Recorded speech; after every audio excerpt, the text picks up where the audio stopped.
Hi, I'm the Vermont Jeepgirl, and this is my reality Jeep life. This is my daily vlog of 2013.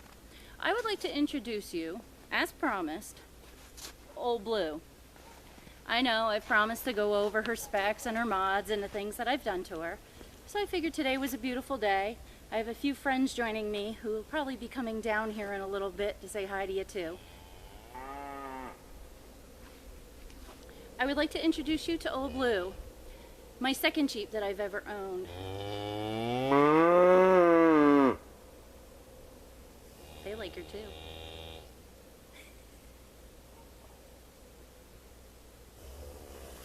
What's up, buddy? I would like to discuss some of the modifications that I have done to Ole Blue so you can see how she's transformed over the years. This is my first YJ that I have built. I am building my second one from the ground up now, but I would like to introduce you to Ole Blue.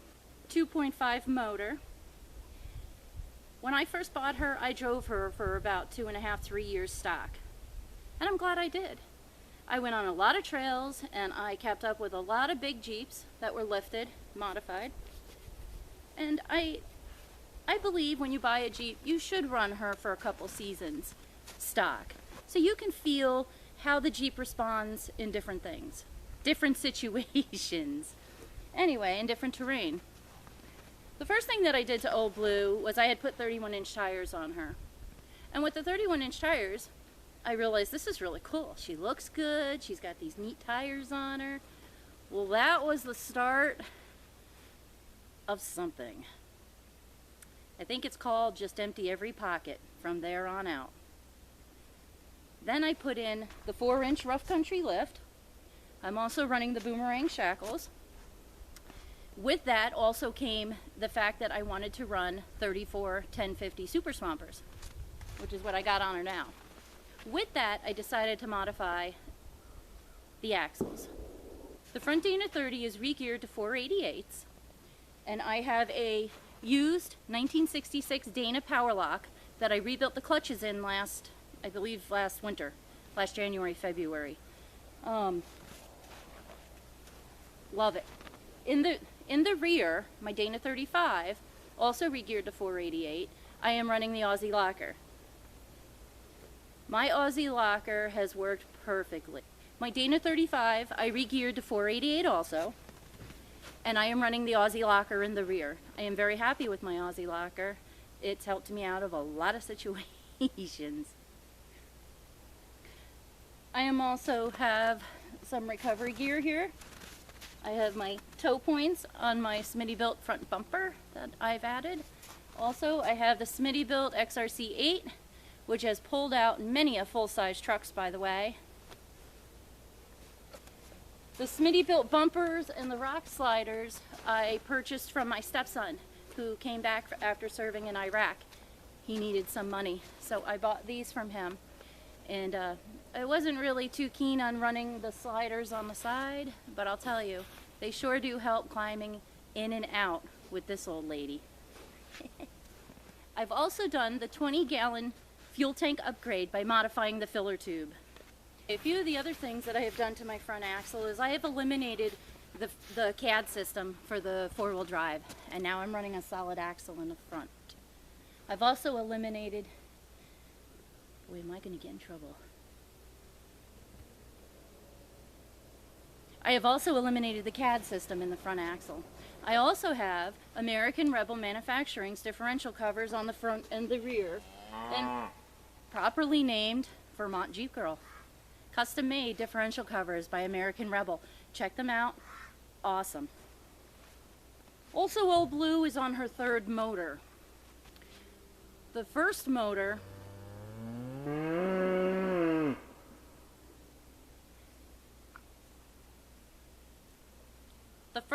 had 250,000 miles on her.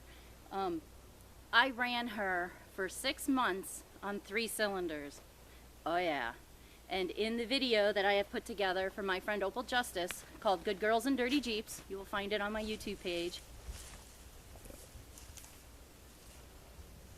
You will find it on my YouTube page. You will see there's one point where I'm climbing a steep hill over at Meadowy Extreme Off-Road Park, and there'll be this little puff of blue smoke coming out of her. Yep, she climbed that hill with 3 cylinders. The second motor I bought for her was a used motor we picked up down in Massachusetts. We paid about $150 for it. That motor only lasted 6 months. You get what you pay for. But it did give me time to find another 4-banger. I found one down in New Jersey with a 93 MPFI fuel rail from a 4.0 throttle body. At that point, when I was putting in my 3rd motor, I also started doing research on an inertia ring. I purchased the 3rd motor for Ole Blue from my son's friend down in New Jersey. I upgraded to a 97 2.5 motor with a 93 MPFI fuel rail and a 4.0 throttle body. When it was time to change to the 3rd motor, I called up Tri-County Gear and ordered a 9-pound inertia ring. I call it my little 9-pound secret. Do you remember your grandpa's old Willis Jeep? How he used to be able to go through the woods, climb these hills, these billy goat trails, all with the little, flathead 4-cylinder. Do you know why? The Willis Jeeps back then, 60 horsepower motors, they had 50-pound flywheels on them. Newton's law says anything in motion stays in motion. Anything at rest stays at rest. So it only makes sense that those old Willis Jeeps can climb hills and do all kinds of things with that 50-pound flywheel on it. I found Tri-County Gear offers a 9-pound inertia ring. So since I had my motor out anyway and was putting the other motor in, I ordered a 9-pound inertia ring from them. There was a little bit of modification that I had to do to the back of the block, which is just a little bit of grinding. Otherwise, it was a pretty easy process to put it on there. It bolts right to the flywheel. It's not a lot. It's very easy to do. Didn't take me very long to do it at all. Once in, then I was able to put the rest of my bell housing, transmission, all that good stuff back together. And let me tell you, on hill climbs, I love that little 9-pound secret because she doesn't hesitate like she used to. Very good upgrade. I love that upgrade, as a matter of fact. One other thing I forgot to mention. When I rebuilt my axle, I also upgraded to the TJ axle shafts. Running the TJ axle shafts, I stepped up to a 297 U-joint as opposed to the 260 U-joint that I was running in the YJ and the XJ axle shafts that I was running before. The U-joints themselves are a lot bigger and a lot stronger.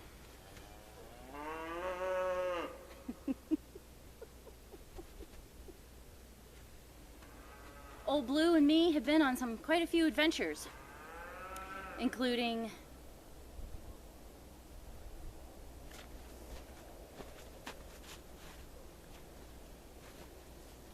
also a few other things that I have done with Ole Blue. In 2008, replaced the frame. The frame was rusted and had been welded and repatched so many times it was just bending in the middle. So we had this frame that we purchased from someone who was selling another Jeep tub, and this frame was under it. Perfect shape, beautiful shape. So we pulled the tub off, pulled everything off, and replaced the frame in 2008.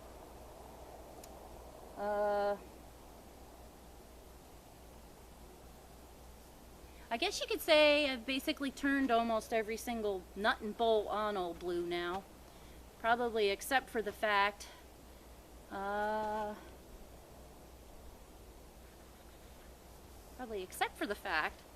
windshield, still with the crack, is the same. Seats are the same. Dash is the same. Last summer, me and Ole Blue were asked to be a part of the 6 Days in 6 States tour through all of New England states. Brian Lavoie from Wheeling for the Lost raises money for the National Center for Missing and Exploited Children. He had asked me if I would want to be the Vermont Trail Guide. Originally, 5 Jeeps were supposed to attend. I told him absolutely. I would love to go wheeling through 6 states in 6 days. Who gets an opportunity like that? Plus to raise money for a really great cause. So we started out in Vermont. So I knew if I was going to be doing this, I wanted a really awesome co-pilot. So of course, I called up my good friend, Opal Justice, from down in Nashville, and you know her. She sings Good Girls in Dirty Jeeps. So she flew up here from Nashville and rode with me through the 6 days and 6 states. She sang at a couple locations while she was here. She even drove a Jeep for the first time.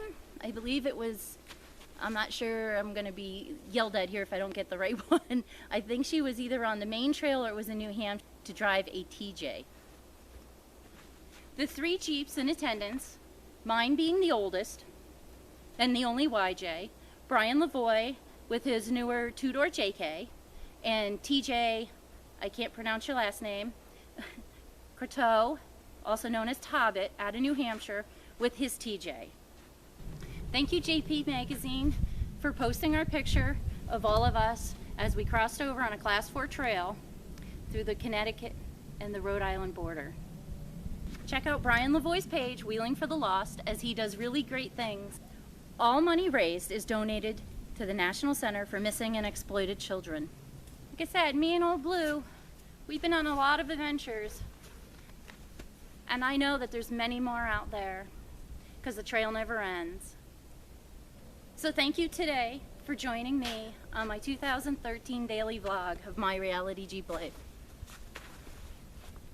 Thanks for hanging out with me. And you can see these guys. Check these guys out. They've been watching too.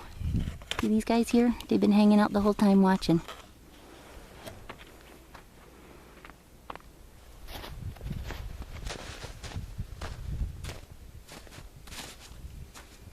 Now this is the kind of traffic jam I don't mind. Right, guys?